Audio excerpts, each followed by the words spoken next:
Bienvenidos a nuestra tercera clase en el estudio de la apologética con el profesor Garavito. Vamos a orar y vamos a dar gracias a Dios por este día. Padre, te damos gracias por el privilegio que tenemos de poder crecer y aprender en el conocimiento y la defensa del Evangelio. Padre, te damos gracias por cada estudiante que está tomando esta clase. Señor, pedimos que les des sabiduría, que les des fuerza, que les des gozo, Señor, y la oportunidad, Señor, de establecer la defensa del Evangelio, Señor, con la actitud correcta y el conocimiento que necesitamos, Señor, para hacerlo.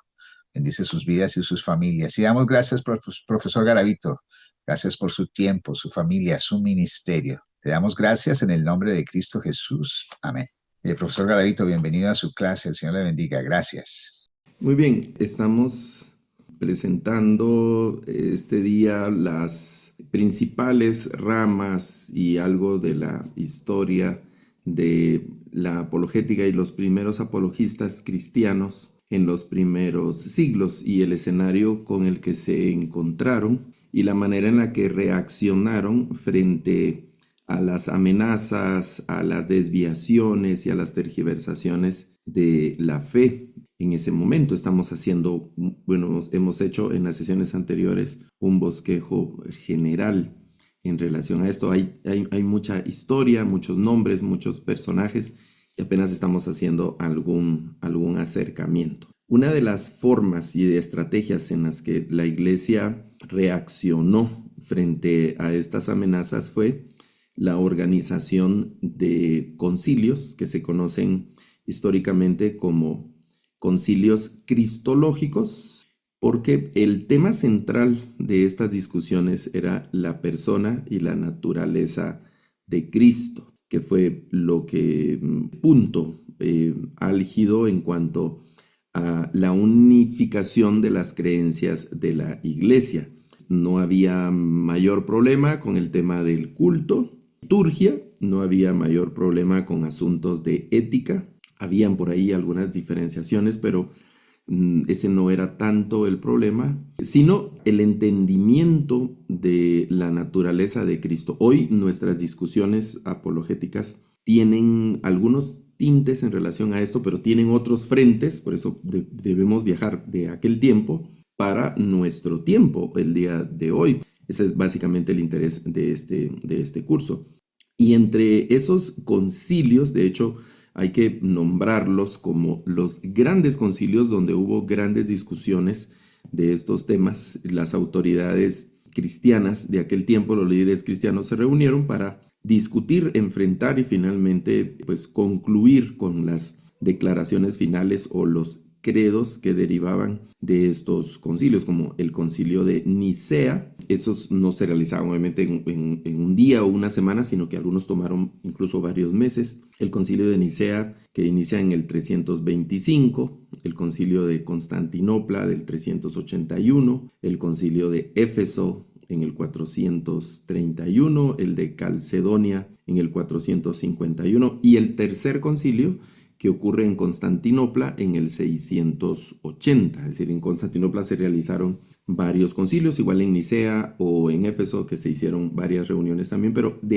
los concilios de estos años son los concilios que sobresalen por la temática cristológica del estudio de Cristo. Por ejemplo, el concilio de Nicea se centró principalmente en la controversia de Arrio o la controversia arriana. Hemos visto el arrianismo que negaba la divinidad del Señor, negaba la divinidad de Jesucristo. En este concilio se definió que Jesús es de la misma sustancia que el Padre. Y aquí quiero hacer una advertencia, y el hecho es que siempre el lenguaje, cuando hablamos de la persona de Cristo, aunque históricamente han surgido diferentes términos, cuando se estudia probablemente algunos de las personas que están viendo estas sesiones, estos videos, han cursado en seminarios, en institutos bíblicos, en universidades y han logrado diferentes títulos o solamente son lectores de materiales teológicos como la disciplina de la cristología, donde se habla mucho acerca de tratando de entender la naturaleza de Cristo, y hay diferentes frases y términos que se usan, pero hay que advertir siempre que todo ese lenguaje es insuficiente para abarcar la totalidad en realidad de la persona de Cristo. Entonces, en este concilio se establece la divinidad de Cristo. Y aquí una pequeña tarea de investigación para las personas que están siguiendo este curso, y es entrar a internet y buscar el credo de Nicea. El credo niceno se conoce también, y dar una lectura. Es muy interesante cada una de las frases que se establecen en el credo niceno, y tratando de entender cómo veían la persona de Cristo en aquel tiempo, ¿no? Y cómo vemos a la persona de Cristo nosotros en este tiempo. Finalmente, estos concilios, les decía, están haciendo frente a estas herejías, a estas desviaciones que estaban dentro de la iglesia. Luego, el primer concilio de Constantinopla.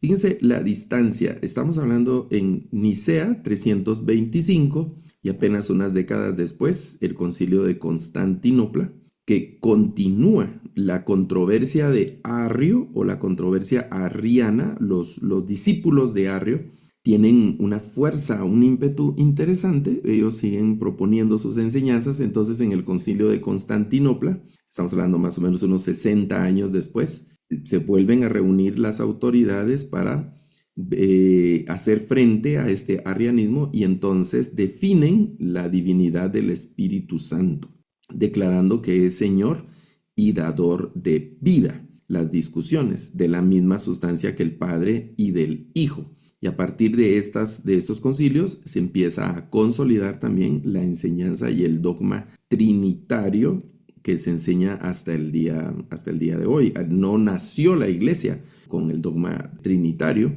Lo vemos en las páginas del Nuevo Testamento, no como una enseñanza así evidente de la Trinidad, pero lo vemos a lo largo de las páginas del Nuevo Testamento. Hasta el día de hoy hay un grupo de cristianos que no consideran la Trinidad como una enseñanza bíblica, y particularmente uno de los principales argumentos es que la Biblia misma no enseña la Trinidad como tal, y algunos pasajes que se usan para la enseñanza trinitaria, este grupo de cristianos lo interpretan de una manera distinta, ¿no? Pero vemos que esas discusiones no son solamente actuales, sino que son discusiones que han venido desde siglos anteriores y que la iglesia tuvo que hacer frente de una manera organizada, de una forma organizada desde ese tiempo, en el concilio de Constantinopla. Luego está el concilio de Éfeso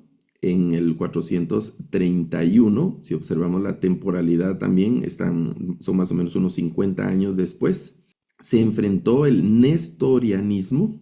Esta enseñanza separaba las naturalezas, la naturaleza divina y la naturaleza humana de Cristo. Este concilio afirmó que Cristo es una sola persona, y aquí aparece algo interesante, que esto va a terminar siendo con el tiempo como un fundamento de lo que conocemos hoy como el dogma mariano dentro del mundo de la Iglesia Católica, y es María como Madre de Dios, porque decían que María era solamente Madre de Cristo. Aquí el tema no es María el centro de discusión, sino el centro de discusión es la naturaleza de Cristo, porque los que decían que María era únicamente Madre de Cristo separaban la naturaleza humana y la naturaleza divina de Cristo, negando la divinidad de Cristo. Y entonces en este concilio se dice que María es la Madre de Cristo, tanto en su naturaleza humana como su naturaleza divina, porque no se pueden separar, era la principal declaración.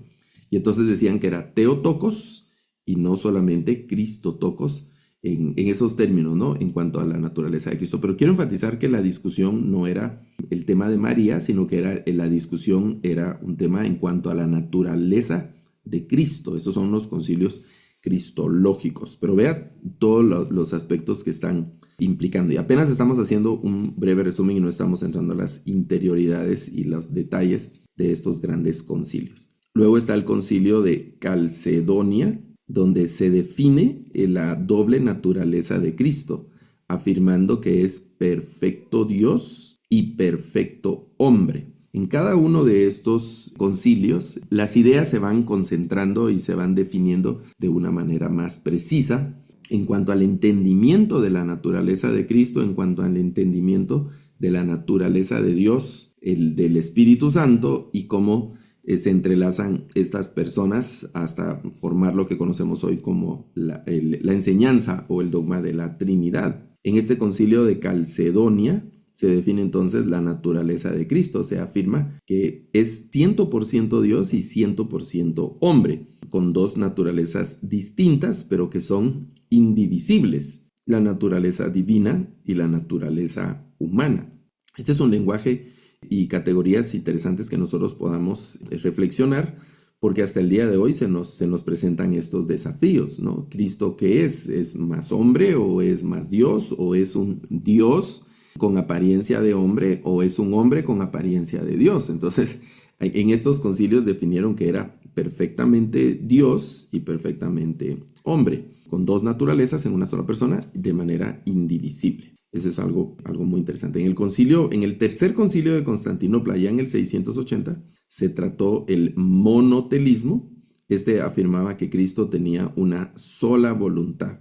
El concilio declaró que Cristo tiene dos voluntades. El monotelismo decía que solo tiene una voluntad. Estas dos voluntades, precisamente por el tema de sus dos naturalezas, la naturaleza divina y la naturaleza humana. Y entonces hay una naturaleza divina y una naturaleza humana. Algunos discutían, y de hecho hasta el día de hoy, dentro del mundo cristiano, algunos discuten acerca de la humanidad de Cristo y se enfatiza mucho su divinidad. Aquí debemos nosotros el día de hoy andar con mucho cuidado de no enfatizar alguna de las naturalezas. Y recordemos que, como se ha declarado en algunos de estos concilios, desde algunos de estos concilios hasta el día de hoy, Cristo es Dios, perfectamente Dios y perfectamente hombre. Ese es un misterio, yo he usado esa expresión, irresoluto, que no hay manera que podamos solucionar. Y cualquier énfasis que hagamos en relación a la divinidad o en relación a la humanidad de Cristo puede llevarnos a una herejía. Y ahí pues hay muchos argumentos que se deben sumar en estas discusiones, y el análisis de estos concilios nos ayudan a tener un mejor entendimiento en ese camino. Ya en un curso de Cristología eso se ve con mucho más detalle. Nosotros estamos haciendo esta base porque los primeros apologetas se enfrentaron a estos escenarios. Este era el escenario donde se hacía la apología cristiana en aquel tiempo. Nosotros tenemos un escenario distinto y por eso tenemos que viajar en el curso de estas sesiones del curso. Vamos a viajar hasta nuestro tiempo. ¿Cuáles eran las principales controversias entonces con las que se enfrentaban se discutían en estos concilios cristológicos? Uno de ellos era la doble naturaleza de Jesús. El hecho de que era Jesús, era Dios, era hombre. Cómo podían relacionarse, cómo podían conjugarse estas dos naturalezas. Eso no era posible en opinión de algunos. Otros opinaban que sí, pero ahí ponían ellos su idea, y eso representaba controversias en relación a otro grupo. Y se reunían las iglesias, de ahí el tema de los concilios, se reunían los principales líderes para discutir y posteriormente, como les decía, emitían una declaración que se conocen como los credos, como los famosos credos. Ahora hay algunos himnos. Le han puesto música a los credos, ¿no? Se cree en un Dios trino, se cree en un Dios eterno, se cree en la gracia, en la salvación y una serie de cosas, ¿no? Otra de las controversias tenía que ver con el nacimiento virginal de Jesús. ¿Cómo era eso posible, no?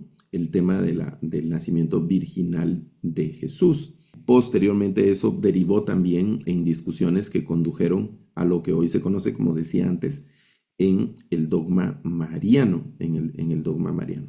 También la discusión en relación a la encarnación de Dios o la humanización de la divinidad. ¿Cómo era posible, en la opinión principalmente de los gnósticos, en una corriente que pensaban que la carne humana era donde estaba la corrupción, donde estaba lo malo, y que no era posible entonces que Dios, siendo un Dios santo, siendo un Dios bueno y puro, pudiese tomar carne, materia?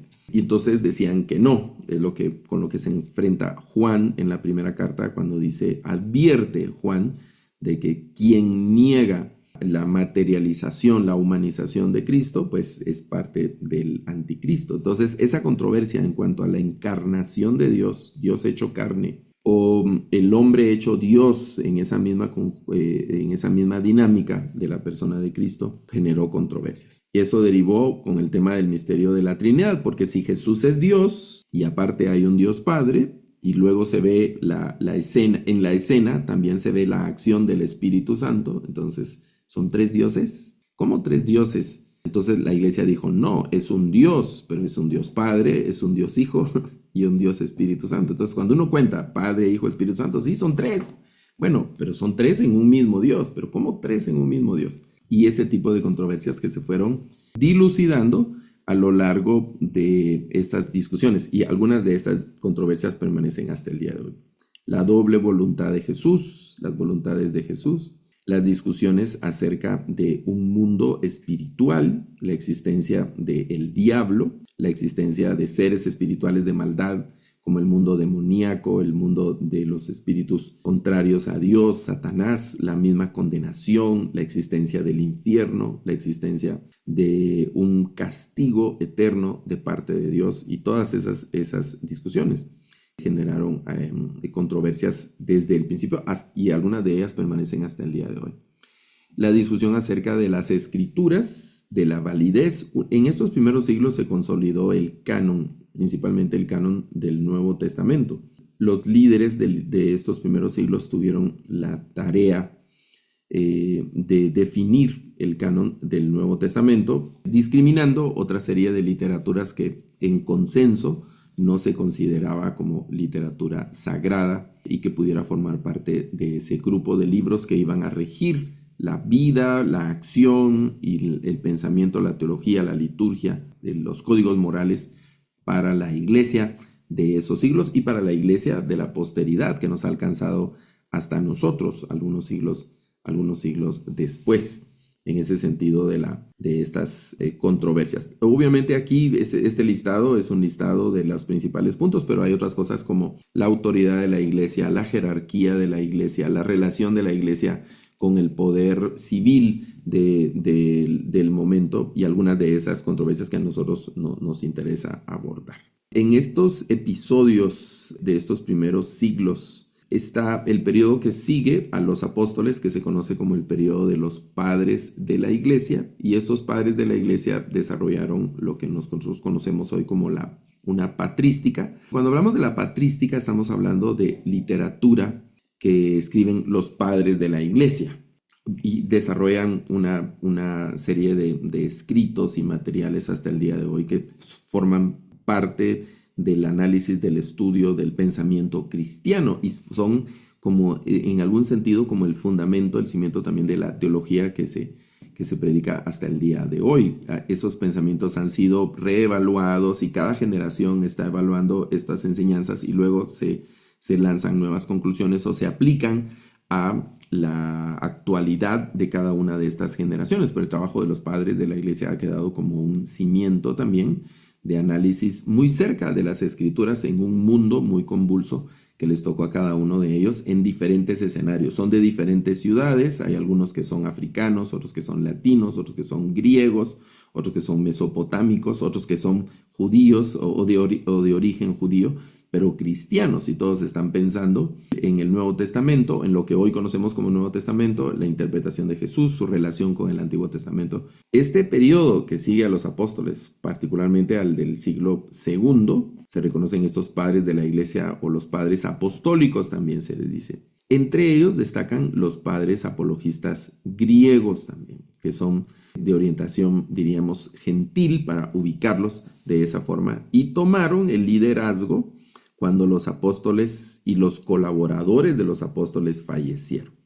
A mí me conmueve pensar en la escena, imaginar la escena cuando finalmente le dicen a Timoteo, por ejemplo, que Pablo ha muerto. Cuando le dicen se entera la iglesia que murió Pedro, o que murió Juan, o que murieron los apóstoles, ¿no? Luego estos líderes que se mencionan en el Nuevo Testamento, Epafras, Epafrodito, Timoteo, el mismo Filemón, otros hermanos y hermanas que eran parte del grupo que ayudaba al apóstol Pablo y a otros apóstoles, se enteran que los líderes han muerto. Ellos ahora tienen la batuta, ahora tienen la carga de la siguiente generación, pero ellos también, el tiempo pasa y esta generación de líderes que interactuó con los primeros apóstoles también mueren. Hay un relato muy conmovedor y muy dramático de ese cambio generacional a final del libro de Josué y los primeros capítulos del libro de Jueces, como el pueblo de Israel trató de encontrar sentido cuando ya no estaban los líderes que los habían guiado en la etapa de la conquista. Esa transición fue mucho más dramática que la transición que hubo cuando muere Moisés y muere Aarón, que habían sido los líderes, y los han sucedido Josué y Eleazar. Pero al final del libro de Josué y en los primeros capítulos del libro de Jueces, se mencionan los eventos cuando finalmente fallecen Josué, que es el líder, vamos a decir, el caudillo, el líder político, y muere Eleazar, que es el líder religioso. Ahora suceden una serie de líderes y la comunidad tiene que continuar, ¿no? Esos dramáticos primeros capítulos del libro de Jueces.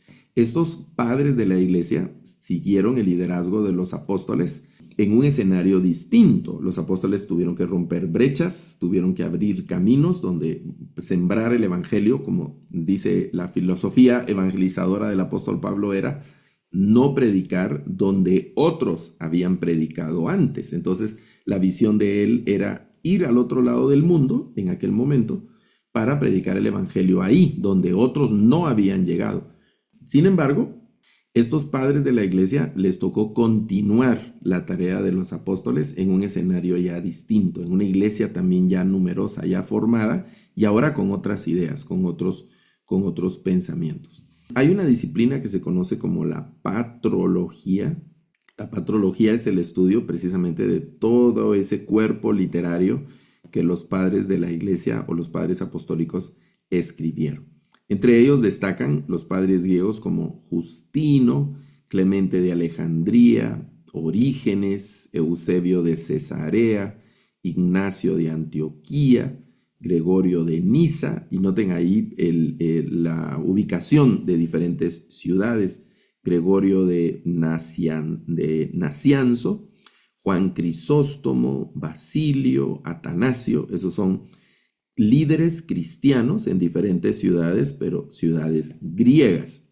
También están en ciudades romanas los padres latinos, como esos son de origen romano, que son Tertuliano, Lactancio, Cipriano, Hilario, Agustín, Ambrosio, Jerónimo, Gregorio Magno, entre otros nombres. Estos nombres son los que destacan, pero no son los únicos. En relación a la enseñanza y la guía de la iglesia en su época y en sus distintas ciudades, en sus distintas ciudades, de estos padres apostólicos o padres de la iglesia en el periodo que sigue a los apóstoles. Esta patrística, apologética, esta defensa que hacen los padres de la iglesia va en virtud de que dirigen la literatura de la iglesia, y eso es algo interesante, están presentando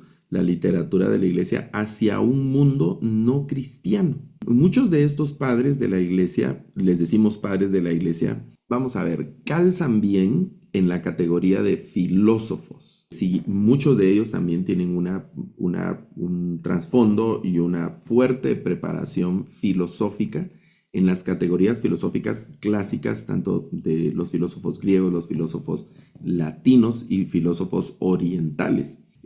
Son personas de mucha lectura, de erudición, de gran capacidad argumentativa y escriben. Parece ser entonces el ejercicio de estos padres de la iglesia, parece ser el primer intento de hacer dialogar el cristianismo con categorías y modos de pensar que son propios de la filosofía de su tiempo. No solo en categorías, un acercamiento o un diálogo en categorías cristianas, sino en las categorías filosóficas. Hace unas décadas, de hecho, yo vengo de un trasfondo cristiano donde se decía que el estudio académico en todo sentido era malo y era en contra de Dios, menos si se estudiaba la filosofía o cosas como esas. El resultado fue que luego de unas décadas no se apoyaba si alguien quería ir a la universidad o quería leer libros o cosas como esas. Eso casi que se restringía y se prohibía, no se estimulaba. Y entonces esa generación de líderes se quedó atrapado en estatus que no dieron un muy buen resultado porque una de las bases para llegar a esas conclusiones era que Cristo ya venía y había una tendencia escatológica de que Cristo venía hacia finales de la década de los 80. De hecho, se escribió un libro que se llamó 88 razones por las que Cristo viene en el 88, en 1988. Y algunas iglesias, se puso una fecha en octubre del 88, no recuerdo el día, pero Cristo venía. Entonces, como Cristo ya venía, no valía la pena estudiar, no valía la pena todos esos proyectos porque el mundo se iba a terminar antes del año 2000. Oh, sorpresa, el mundo no se terminó y estamos 25 años después del año 2000, hemos alcanzado el 2025 y la expectativa de la parucía de Cristo sigue. Entonces, ahora la iglesia está en un escenario distinto donde se debe presentar pues, la defensa de nuestra fe en otras categorías, compartiendo escena, sin ser la voz principal como la iglesia llegó a ser en estos primeros siglos. Una de las ventajas, si pudiéramos llamar ventajas de estos padres de la iglesia, no de todos, tenían una voz que apoyaba, que era apoyada por el imperio en su momento. Hoy la iglesia no tiene precisamente esa voz en el mundo. Hay otras voces que suenan con mayor fuerza. Pero tenía una ventaja la iglesia en general, que creo que esa sigue siendo una ventaja el día de hoy, y es la convicción de los miembros de su iglesia. Tal vez usted y yo no seamos una de las principales voces de nuestros países, de nuestra ciudad, pero sí debemos ser de las personas que tienen convicciones fuertes, muy arraigadas en relación al cristianismo y a la manera en la que lo vamos a expresar y a la manera en la que vamos a vivir en esa concordancia entre nuestras creencias y nuestra práctica de vida. Deben ser coherentes. Yo creo en un Dios santo, creo en un Dios justo, creo en un Dios bueno, en un Dios correcto. Entonces, mi forma de vida debe ser coherente a esa declaración. Si yo creo en un Dios que es santo, pues mi vida debe corresponder a esa santidad. Si yo creo que Dios es un Dios justo, mi vida, mi práctica de vida debe corresponder a esa justicia. Si yo creo que Dios es un Dios bueno, y así, en coherencia a esas declaraciones de fe. Estos primeros padres se enfrentaron a ese mundo y compartieron su fe en esas mismas categorías, enfrentando los desafíos de su época. Por supuesto que no estuvieron dispuestos a dejar sin respuesta insultos, calumnias, mentiras, supersticiones y fanatismos de los enemigos del cristianismo. La respuesta siempre hubo, aunque siempre fue una respuesta con diálogo, no fue una respuesta violenta, hubo intercambio de argumentos y en las propias categorías de la filosofía, que esa es la virtud de la estrategia apologética, es en estas mismas categorías de juicios, en estas mismas categorías de expresión de lenguaje, esas mismas categorías, es decir, cuando el enemigo presenta algunas dudas y presenta argumentos en contra de la fe, la respuesta apologética cristiana va en esas mismas categorías. Estos padres de la iglesia refutaron acusaciones de que la iglesia suponía un peligro para el imperio, que era lo que decían algunos de los principales enemigos. Y entonces ellos decían que no y presentaban defensa de por qué no. La iglesia representaba peligro o podía ser un peligro para el imperio. Mostraron una manera de vivir seria, austera, serena de los cristianos de todos los tiempos, los cristianos, y hay que decir, lamentablemente, alguna adjetivación, los verdaderos cristianos o los cristianos genuinos siempre han sido a lo largo de los siglos una virtud, han sido de beneficio para las sociedades donde han actuado, en todas las escenas y en todos los campos de las sociedades donde hay cristianos han sido beneficiados. Estos cristianos correctos, ¿no? No solo llevar el título, obviamente. hablaron acerca del beneficio que representaba para la sociedad, para el imperio en particular, la presencia de los cristianos. Mostraron también una manera de vivir que decía, afirmando que esa era la verdadera forma de vivir de los cristianos. Había una diferenciación ética. La parte de la ética, vamos a hablar en las siguientes sesiones algo acerca de la ética como una respuesta apologética también. La forma de vida de los cristianos que representaba un desafío para los desórdenes, la lujuria, el desenfreno de las sociedades de aquel tiempo y de nuestros tiempos. La forma de vida de los cristianos ya era un mensaje apologético en sí mismo. Afirmaron que la fe era más que solo una declaración subjetiva de creencias y una especie de convencimiento. La fe en realidad era un estilo de vida que contribuye para el mantenimiento y el bienestar del mundo. Y aquí hoy nosotros vale la pena que pensemos en la carta de Santiago, cuando Santiago nos confronta y dice, ¿tú tienes fe? Ok. Si crees, te felicito, solo te cuento que los demonios también creen y hasta tiemblan.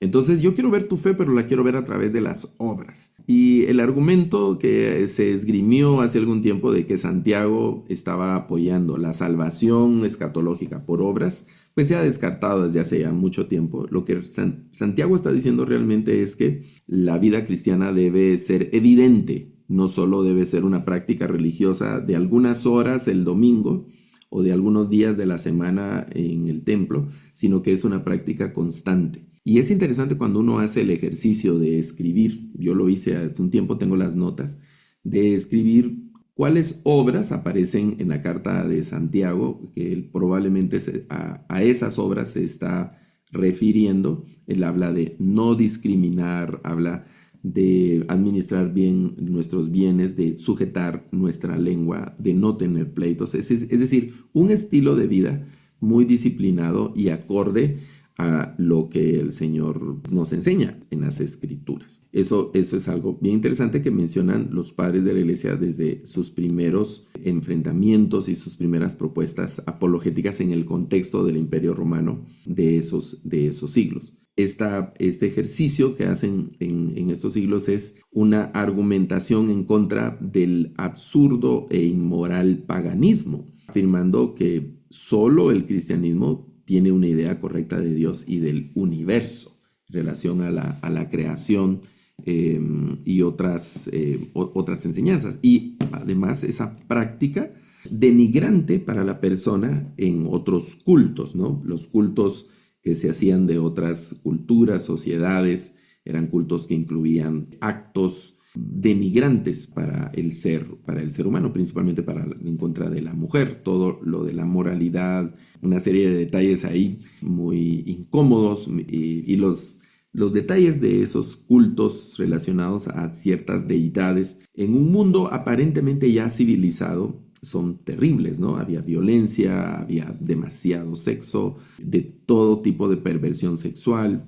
el abuso de sustancias alucinógenas, de hoy diríamos drogas y vicios de todo tipo. Todo eso cubierto con el manto de religiosidad y de culto. Los primeros padres se enfrentaron contra eso. Esa es una tendencia que viene desde los profetas del Antiguo Testamento, que tendríamos que hablar de los profetas como los apologistas del Antiguo Testamento. Cuando uno lee Miqueas, cuando uno lee Amós, cuando uno lee Oseas, el mismo Jeremías, defendían la causa de Dios en medio de un pueblo que se había desviado. Los profetas encajan en el papel de apologistas o apologetas del Antiguo Testamento, en un contexto que había vuelto la espalda totalmente a Dios. Y luego está el proceso de los padres, que es lo que estamos estudiando nosotros en estas sesiones. Defienden el dogma de la unidad de Dios, los padres de la iglesia, frente al monoteísmo. Defienden el monoteísmo, la divinidad de Cristo, la resurrección del cuerpo. Demostraron también que la filosofía, por apoyarse únicamente en la razón humana, no había logrado alcanzar la verdad, sino que el cristianismo es quien posee la verdad absoluta,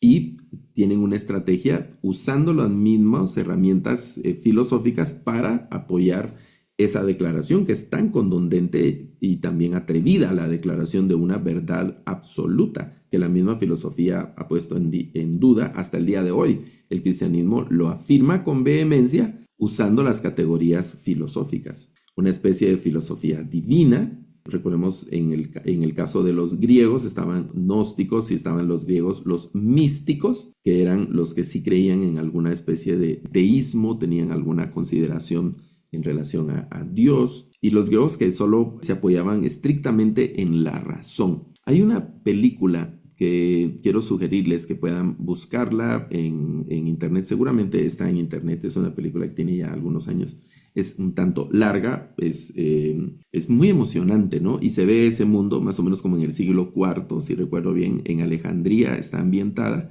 y la película se llama Ágora. Si la buscan en español lleva una tilde en la primera A. Ágora es el nombre de la película. Y ahí se ve cómo en una misma ciudad se cruzan los diferentes grupos. Está el grupo de los cristianos, el grupo de los judíos, está el grupo de los filósofos, que son como los primeros científicos, y el grupo de los filósofos místicos. Y todos esos grupos están metidos en una sola ciudad. Y es una película totalmente recomendable para la temática que estamos observando.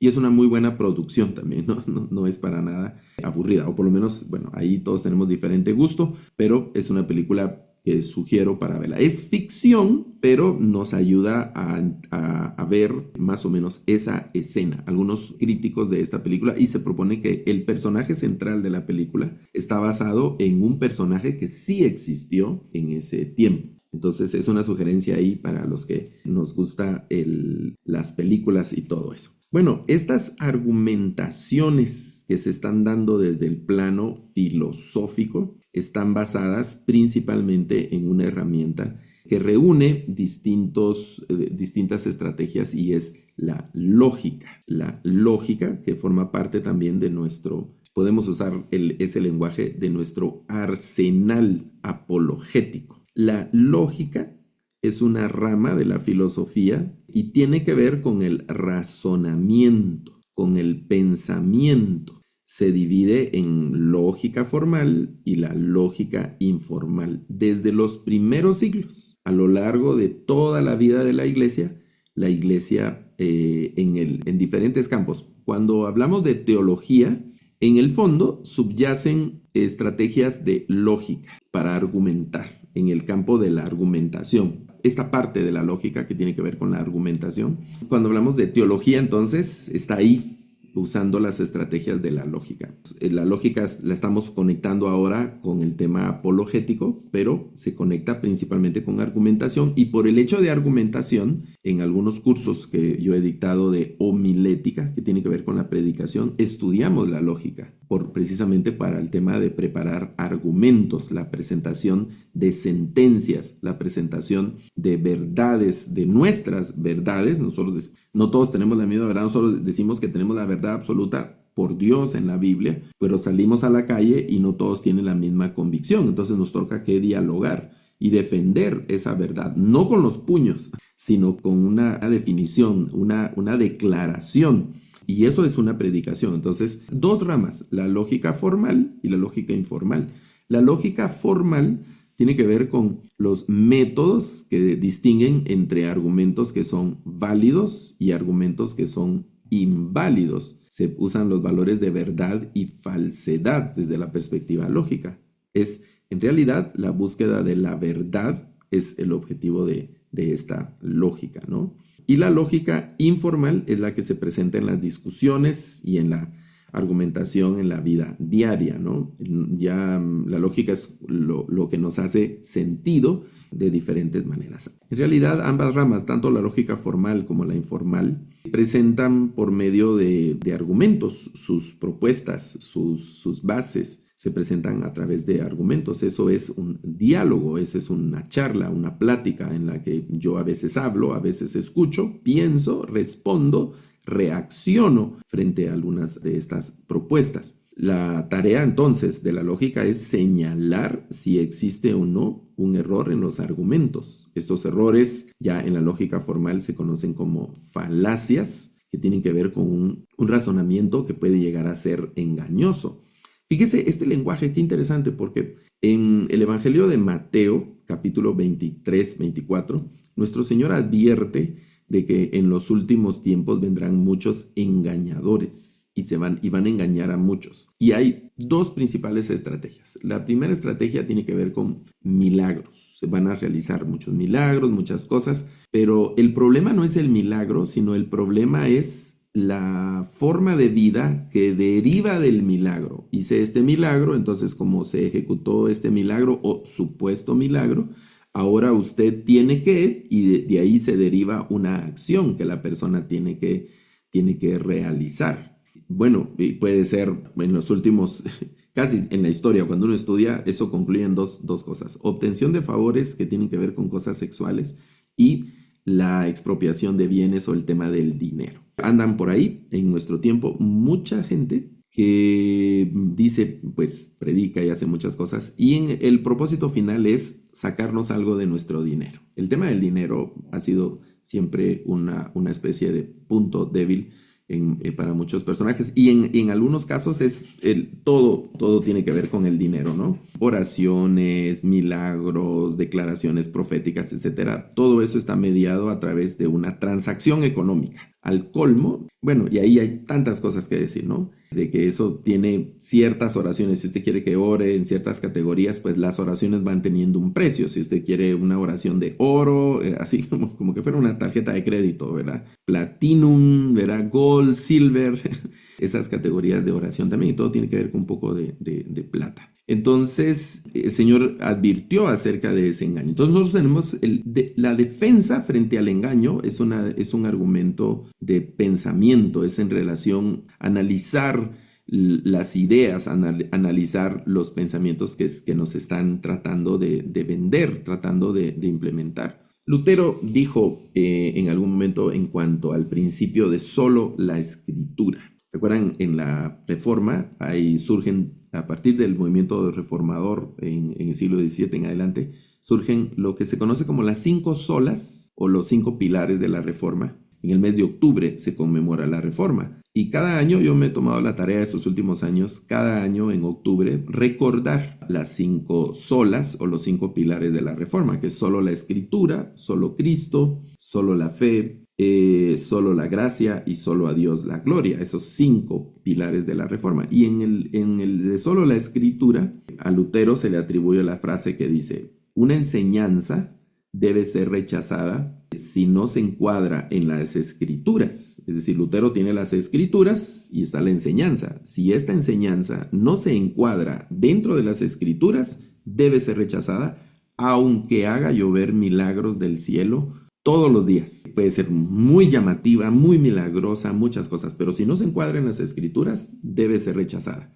Y entonces ahí tenemos un problema, porque si no conocemos las escrituras, ¿cómo vamos a saber si una enseñanza se encuadra en realidad o no dentro de las escrituras? En las primeras sesiones yo me he atrevido a decir, y lo digo no sé si decirlo con pena, porque en realidad no siento pena. Me he atrevido a decir que si usted no conoce las escrituras, nunca va a ser un buen cristiano.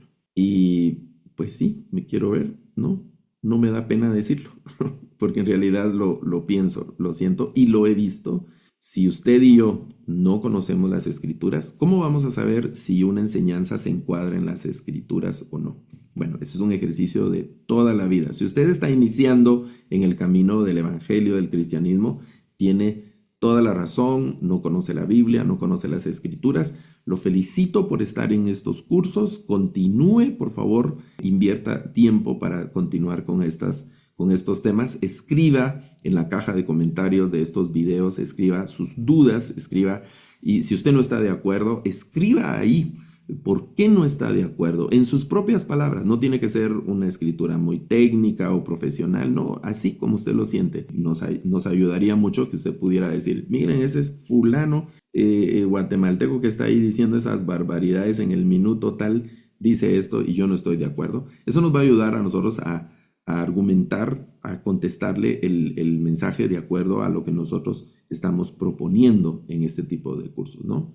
Y aquí es un tema de argumentos y debemos encontrar el punto donde ese argumento que estamos apoyando es válido o no es válido, si es podemos determinar en algún momento si es con la intencionalidad de engañar o si solamente es un argumento inválido por alguna declaración que lo hace inválido. Eso es un tema de lógica, de argumentos, de ideas que se han estructurado, no es algo nuevo, tiene un desarrollo ya muy largo. Eso se llaman silogismos, de donde hay diferentes premisas y se llega a una conclusión. La lógica se estudia la estructura formal del pensamiento y funciona a partir de premisas y conclusiones. Ayuda a determinar si las premisas dan a luz correctamente las conclusiones o no. Una conclusión puede ser correcta, válida o no. Puede ser verdad, puede ser que sea válida, pero no sea verdad la conclusión a la que se llega. Hay un ejemplo, ¿no? Que pone el ejemplo en la filosofía socrática, la filosofía griega, que habla de esto. Esto no viene solamente, no surge del cristianismo, sino que los autores en el Nuevo Testamento y luego los padres de la iglesia de alguna manera hacen uso de algunas de estas estrategias discursivas y de argumentación. Por ejemplo, una de las cartas que está estructurada de una manera de argumentación muy interesante es la carta a los romanos. La carta a los romanos tiene un viaje interesante de capítulo a capítulo hasta llegar a conclusiones al final de Romanos. El último capítulo de Romanos es ya de saludos, el capítulo 16. Pablo se toma la libertad de saludar a diferentes hermanos de la iglesia en Roma, pero los primeros capítulos llevan una secuencia lógica de argumentos lógicos. Pablo va aportando para llegar a las conclusiones, llega a esa conclusión y a partir de esa conclusión arma otro argumento y sigue el discurso hasta que la carta termina. Presenta al hombre como pecador en los primeros 2 capítulos. A mediados del capítulo 3 hay un quiebre por la gracia de Dios. Primero llega a una conclusión terrible donde todos están destituidos de la gloria de Dios. Sin embargo, la misericordia de Dios hace que eso tenga salida, porque aparentemente no tiene solución. Y luego la última parte del capítulo 3, capítulo 4, capítulo 5, habla de la gracia de Dios, de la misericordia de Dios. Y en el capítulo 6 se habla de la lucha entre esos 2 escenarios, el escenario de la vida antes de conocer a Dios y ahora la nueva vida en Dios, de esa lucha que menciona el apóstol Pablo en el capítulo 6, y luego el capítulo 7, que es un capítulo delicado, donde Pablo habla de esa lucha de manera intensa, pero es un capítulo transicional para llegar al capítulo 8, donde se habla de la completa consagración acerca de Dios, una entrega total, con una convicción total, donde termina Pablo declarando de que nada nos puede separar del amor de Cristo, sino que somos más que vencedores en medio de cualquier tipo de escenario, por muy negativo, hostil y destructivo que sea frente a la vida del cristiano. Y luego está el capítulo 9, 10 y 11 que habla de cómo se integra el tema de los judíos y los gentiles en una misma gracia, para dar paso a la vida cristiana en el capítulo 12, 13, 14 y 15 de Romanos y terminar con el capítulo 16 de los saludos. Pero va Pablo argumentando, poniendo premisas, luego haciendo conclusiones. Esa conclusión se establece como una nueva premisa para la siguiente etapa y así, la carta a los romanos. Es una excelente sugerencia también para que podamos leerla, releerla y releerla. Bueno, fíjense en esta propuesta que se hace en relación a las premisas y a los juicios. Primera premisa, que es como la primera declaración. Las premisas son declaraciones. La primera declaración es: todos los hombres son mortales. Esa es una premisa que generaliza. ¿Todos los hombres son mortales? ¿Estamos de acuerdo? Sí, ¿verdad? Todos los hombres son mortales. Y luego la segunda premisa es: Sócrates es hombre. Y entonces ahí se particulariza. Ahora ya no se habla de todos los hombres, sino se habla de Sócrates es hombre. ¿Estamos de acuerdo? Sí. Ok. ¿Qué podemos concluir? Que Sócrates es mortal. Y entonces esa es una conclusión que se deduce. Si todos los hombres son mortales y Sócrates es hombre, entonces Sócrates es mortal. Esa es la conclusión que se deduce de las premisas anteriores. Las primeras dos afirmaciones se dan por ciertas y entonces la conclusión es una conclusión válida y es cierta. Se observa entonces que las conclusiones se obtienen de las premisas anteriores. A esa actuación se conoce como inferencias. Podemos inferir, vamos a inferir. Las inferencias son afirmaciones que se deducen del contexto anterior, ¿verdad? E inferir es extraer de esas premisas, de esas declaraciones, una conclusión en esos juicios. Otros ejemplos de conclusiones, pero estas conclusiones no necesariamente van a ser correctas.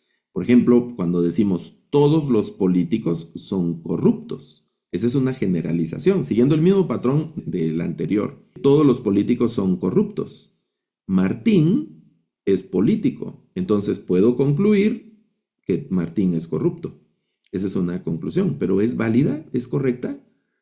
Revisemos las premisas para saber si es una conclusión correcta. ¿Todos los políticos son corruptos? Preguntémonos, ¿todos los políticos son corruptos? No, no todos los políticos son corruptos. Entonces no puedo deducir solamente por la primera declaración, no puedo deducir que Martín sea corrupto por la primera declaración, porque hay una declaración que no es verdad en medio del juicio. Por eso, en este ejercicio apologético, todas las enseñanzas que se nos presenten, debemos revisar una a una las premisas. Esos son argumentos cortos donde hay dos premisas, pero hay argumentos más largos donde hay una serie de premisas antes de deducir la conclusión. Entonces debemos estar atentos para revisar una a una el conjunto de premisas para saber si la conclusión es en realidad válida, es en realidad verdadera, genuina. Otro ejemplo de conclusiones inválidas podría ser: los últimos martes ha llovido. Aquí se generaliza, ¿no? Mire, estos martes que han pasado han llovido. Hoy es martes, entonces hoy va a llover. Esa es también una premisa, una conclusión que no es correcta, porque el hecho de que haya llovido, haya coincidido la lluvia con los martes, no implica que todos los días martes va a llover. Y otro ejemplo puede ser: mi amigo Miguel es calvo. Mi amigo Jimmy es calvo. Todos mis amigos son calvos. Esa es una conclusión también no correcta, porque el hecho de que hayan amigos que sean calvos no implica que todos los amigos vayan a hacerlo. En el caso del uso de estos que se conocen como silogismos o juicios, y luego cada parte, que son las premisas para llegar a una conclusión. Entonces, estas proposiciones o juicios que estamos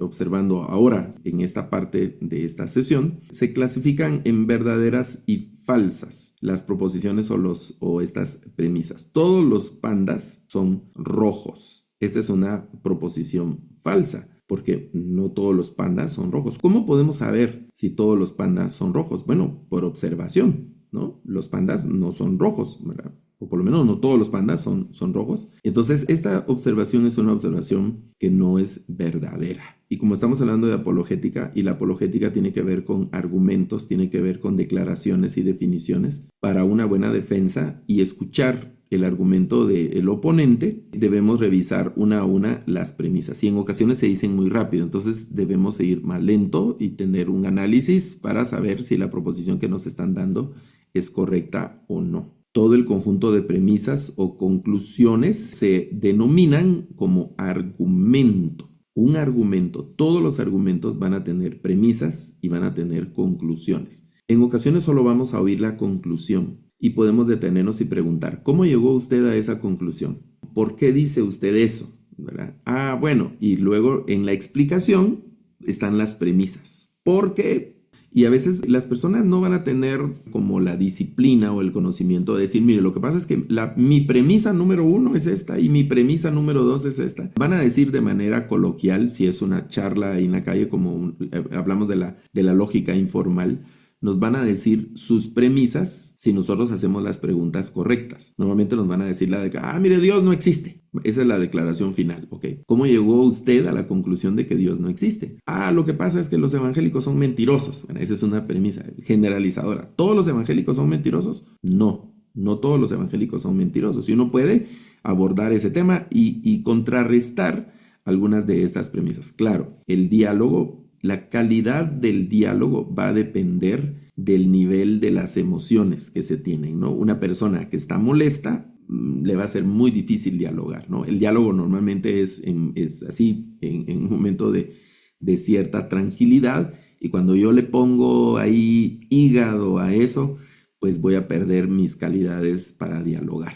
Por ahí hay un dicho que dicen que el que se enoja pierde, en todo sentido, ¿no? Entonces, el cristiano debe presentar, recordemos el pasaje de Pedro, dice, debe presentar con mansedumbre. No se le olvide esa expresión, con mansedumbre, defensa de lo que nosotros creemos. El apóstol Pablo le dice a Timoteo que él debe convencer también con mansedumbre a los que se oponen. Quizá Dios, dice Pablo, les conceda el don del arrepentimiento. Y en ambos casos se menciona la mansedumbre, se menciona que tenemos que estar tranquilidad. De repente alguien nos va a decir, es que la Biblia es una basura, y nosotros ya estamos ahí doblándonos las mangas y dispuestos a los golpes. Venga a explicarme pues cómo es que la Biblia es una basura.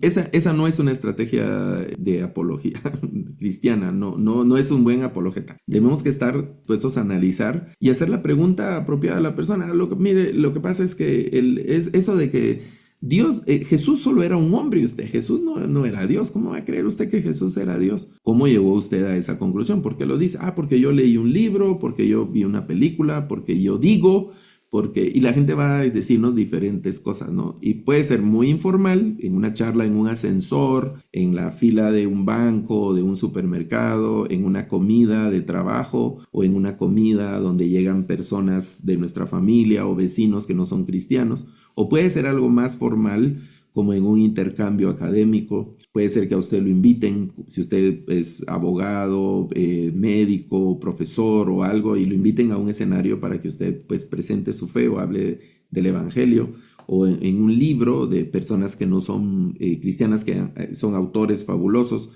y escriben con un ímpetu y con una ¿cómo se dice?, autoridad increíble, desafiando la fe de los cristianos, descartando la fe de los cristianos. Hay un caso en la historia reciente, en el siglo XX, de un filósofo que llegó a decir que Dios había muerto, ¿no? El caso de Nietzsche, que él dijo que Dios había muerto. Era un filósofo que escribió obras fabulosas, pero en su vida personal tuvo muchas crisis, muchas cosas, y él llegó a la conclusión que Dios había muerto. Él decía que Dios no podía existir, no podían coexistir la idea de Dios y el hombre, porque para él el hombre era algo objetivo, en cambio Dios no.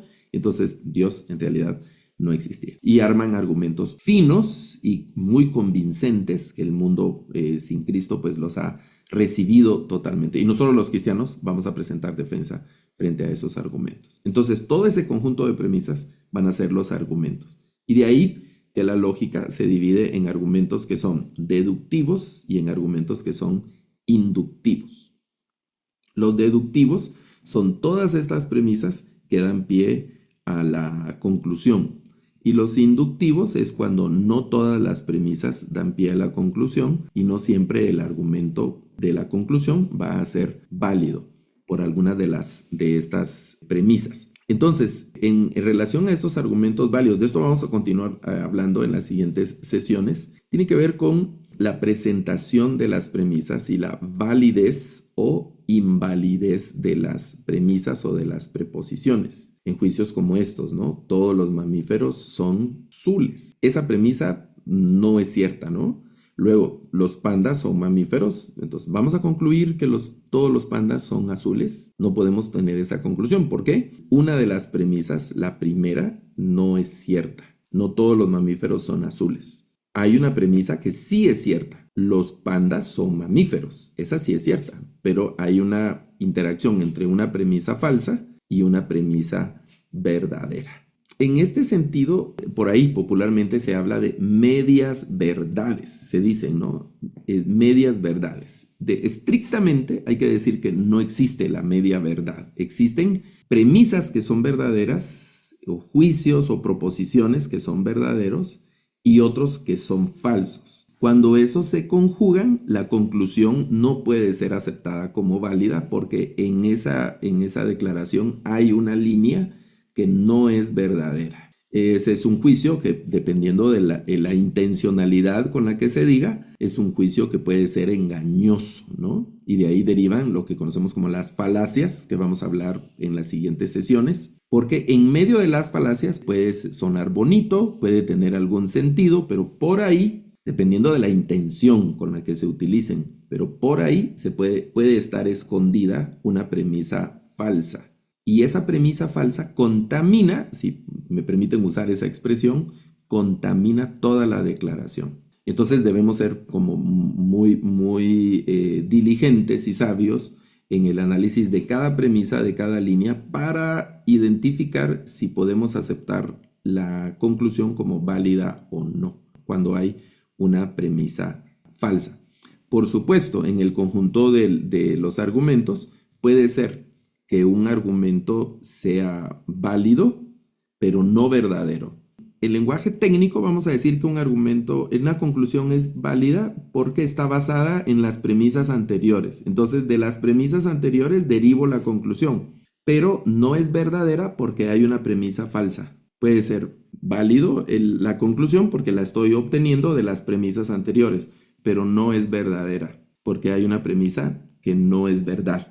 En ese sentido, estábamos hablando al inicio cuando entramos a esta parte, luego de hablar de los padres de la iglesia que usaron las herramientas filosóficas como la lógica y otras para defender su fe. Entonces, estamos hablando que el objetivo final de la lógica y de esta argumentación es la búsqueda de la verdad, la obtención de la verdad. Y en la presentación de las verdades cristológicas, las verdades de la iglesia, del Espíritu Santo, históricas y otras, se usa una serie de estructuración lógica que se usó desde un principio y se usa hasta el día de hoy. Por eso hemos entrado a esta parte de este curso que vamos a seguir en las siguientes sesiones en relación al estudio de la lógica, los argumentos, los silogismos y otra serie de situaciones. Bueno, vamos a quedarnos hasta acá en esta tercera sesión y vamos a continuar más adelante con el estudio de la apologética cristiana desde la perspectiva de la lógica y todos los demás temas súper interesantes que nos esperan. Así que serán bienvenidos en cada sesión y por el momento un abrazo para todos. Bendiciones. Profesor Garavito, muchísimas gracias por esta,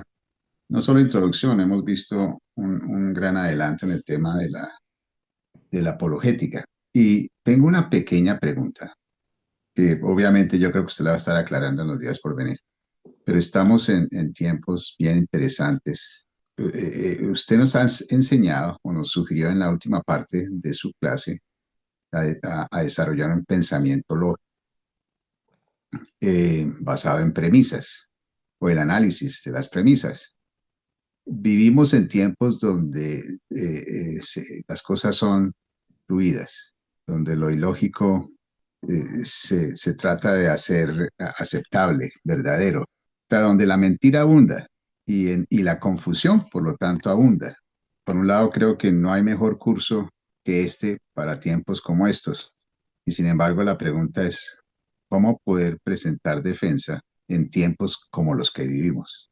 Bueno, inicialmente yo quiero enfatizar mucho en esta recomendación. Debemos ser ampliamente, no sé qué adjetivo usar, pero debemos ser no solo buenos conocedores o aficionados o lectores de la Biblia, sino tenemos que llegar a ser expertos en el conocimiento bíblico. No vamos a poder defendernos generalmente si no conocemos nuestras escrituras, principalmente el Nuevo Testamento. El Nuevo Testamento que estamos viendo que es el escenario con el que los cristianos se enfrentaron. El Antiguo Testamento es un escenario cultural, filosófico, social, distinto, que nos sirve como base. No quiero dar la idea de que el Antiguo Testamento no sirva, sino en esta materia que estamos estudiando y la manera en la que nos vamos a plantar para defender nuestra fe en medio de este mundo, vamos a necesitar un amplio, pero muy amplio conocimiento, un profundo conocimiento del Nuevo Testamento. Entendiendo el Nuevo Testamento en el contexto en el que se desarrolló. Observemos el mundo grecorromano de aquel tiempo, el mundo filosófico, social, económico, cultural, artístico, si ustedes quieren, o hasta deportivo, financiero, etcétera, que se movía en aquel tiempo. Y en esa cuna, en medio en ese contexto, está el cristianismo surgiendo, creciendo y avanzando, enfrentando todos estos desafíos, ¿no? Desafíos de violencia, pero más que los desafíos de violencia, los desafíos de argumentación lógica, de argumentación filosófica. Cuando la iglesia se ha enfrentado a espadas, la iglesia ha salido victoriosa, y no por espadas, sino que, digamos, los enemigos de la iglesia han matado, han derramado sangre de cristianos, los cristianos se multiplican y la iglesia se fortalece frente a la violencia. Eso es historia, ¿no? Hay que leer la historia. Cada vez que la iglesia ha sufrido grandes embates de persecución, al contrario de disminuir y de menguarse la iglesia se multiplica. Pero cuando la iglesia se ha enfrentado a desafíos filosóficos y de argumentativos, entonces se divide y esos episodios han sido los peores episodios de la iglesia. Y nosotros estamos en uno de esos escenarios ahora. No estamos, sobre todo en el mundo occidental, sobre todo en América, no estamos sufriendo persecución de sangre. Estamos sufriendo una persecución ideológica, una persecución filosófica, teológica en algunos sentidos. Y entonces si no estamos con cuidado, y de hecho eso lo vemos en las últimas tal vez 60, 70 años, hemos visto cómo la iglesia se ha ido dividiendo y menguando el impacto social que la iglesia ha tenido. Y lo digo desde una autocrítica, ¿no? En Guatemala somos una increíble cantidad de cristianos y vivimos sumidos en indicadores sociales terribles. Pobreza, corrupción, impunidad, bueno, corrupción moral, ¿no? Todas esas serie de situaciones, a pesar de que somos una nación eminentemente cristiana. Convive el cristianismo con un desastre social. Entonces, algo no estamos haciendo bien, ¿no? Algo no estamos haciendo. Entonces, ¿cómo vamos a presentar defensa de nuestra fe? Inicialmente, siendo amplios, profundos conocedores del texto bíblico y aplicando nuestra vida a lo que confesamos, viviendo de manera coherente con lo que confesamos. Creo en un Dios santo, vivo y busco la santidad. Creo en un Dios justo, vivo y busco la justicia. Creo en un Dios bueno, vivo y busco la bondad. Creo en un Dios que perdona, vivo y practico constantemente el perdón y así, de manera coherente, mi práctica de vida con mi creencia, mi confesión. Y eso me va a ir dando capacidades para poder argumentar de manera no solo coherente, sino de manera impactante lo que voy a presentar delante de los demás. Porque los demás van a ver cómo vivo y lo que digo y van a ver la distancia que hay entre lo que vivo y lo que digo y entonces de esa manera le van a dar validez o no. Si ni siquiera vivo lo que yo predico o creo, ¿cómo puedo invitar a otro a que venga a mi religión? A que venga va a ver lo que yo confieso, pero va a ver lo que yo vivo. No creo. Mi vida lo que dice, y aquí estoy siguiendo a Santiago, lo que dice mi vida es que no creo lo que predico. Pero si vivo de manera coherente con lo que predico, entonces eso tiene un mayor impacto. Profesor Garavito, muchísimas gracias una vez más. Hemos disfrutado esta tercera clase y damos gracias a Dios por usted y su vida y a todos los que estamos aquí haciendo parte de comprensión de los tiempos y aprendiendo sobre la apologética. Si estamos en el canal de YouTube, yo le invito a que usted haga lo siguiente: extendamos juntamente el Evangelio, hagamos que estas clases lleguen a otros. Y la manera en que lo podemos hacer es denle un like o, si no lo ha hecho todavía, suscríbase a nuestro canal y podemos llegar a otras personas. También le invitamos a que vaya a nuestra página web y allí haga una donación. Son nuestras donaciones las que nos permiten seguir adelante y tener clases como estas y poder tener invitados tan especiales como el profesor Garavito. El Señor les bendiga y nos vemos en nuestra siguiente clase.